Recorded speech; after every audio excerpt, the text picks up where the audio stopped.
حضرت عبداللہ بن عمر بیان کرتے ہیں، رسول اللہ صلی اللہ علیہ وآلہ وسلم نے فرمایا، اولاد آدم کے تمام قلب واحد کی طرح رحمان کی 2 انگلیوں میں ہوں گے، وہ جسے چاہتا ہے بدلتا رہتا ہے۔ پھر رسول صلی اللہ علیہ وآلہ وسلم نے فرمایا، اے اللہ، دلوں کو پھیرنے والے، ہمارے دلوں کو اپنی اطاعت کی طرف پھیر دینا، یعنی ثابت قدم رہنا۔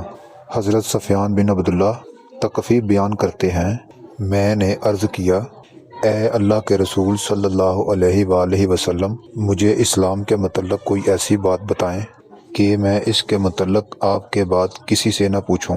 اور ایک روایت میں ہے، آپ کے سوا کسی سے نہ پوچھوں۔ آپ صلی اللہ علیہ وآلہ وسلم نے فرمایا، کہو میں اللہ پر ایمان لایا اور ثابت قدم ہو جاؤں۔ حضرت طلحہ بن عبید اللہ فرماتے ہیں، اہل نجد سے پریشان حال بکھرے بالوں والا ایک شخص رسول اللہ صلی اللہ علیہ وآلہ وسلم کی خدمت میں حاضر ہوا۔ ہم اس کی آواز کی گنگناہٹ سن رہے تھے، لیکن ہم اس کی بات نہیں سمجھ رہے تھے، حتیٰ کہ وہ رسول اللہ صلی اللہ علیہ وآلہ وسلم قریب ہوا اور وہ اسلام کے متعلق پوچھنے لگا، تو رسول صلی اللہ علیہ وآلہ وسلم نے فرمایا، دن اور رات میں 5 نمازیں۔ اس نے عرض کیا، کیا ان کے علاوہ بھی کوئی چیز مجھ پر فرض ہے؟